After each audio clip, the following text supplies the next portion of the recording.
अस्सलाम वालेकुम भाईजान, है मोबाइल आया है कहते ने चार्जिंग लाने चार्जिंग लगता कोई नहीं। लुप्पी इंजन हिलती है वापस चल जाती है। देखो लुप्पी हिलती है, चार्जिंग नहीं लगता, इंज हल्की जी अड़ जाती है।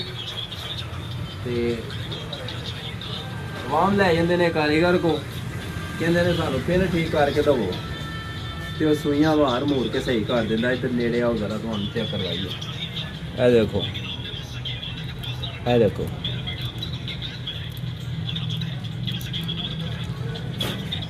ये सूई दे नाल मिट्टी जिहड़ी है सारी स्पीकर च भी मिट्टी फसी है। स्पीकर जिन्हां दी आवाज़ घट आती या नहीं आती है, देखो देखो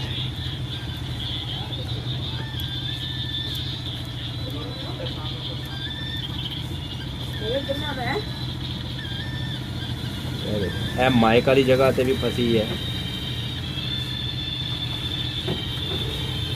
उस तो बाद की करांगे, एक बुरश भी लांगे।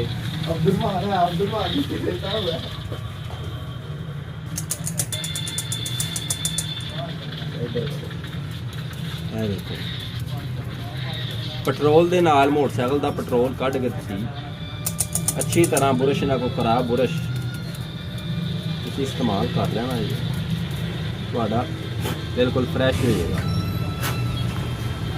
हुण चार्जिंग लग गया, इत्थे भी चार्जिंग अंपेयर बिल्कुल लै रहा। ठीक है, तो अपने मोबाइल नूं तुसीं घर बैठे सही कर सकदे हो।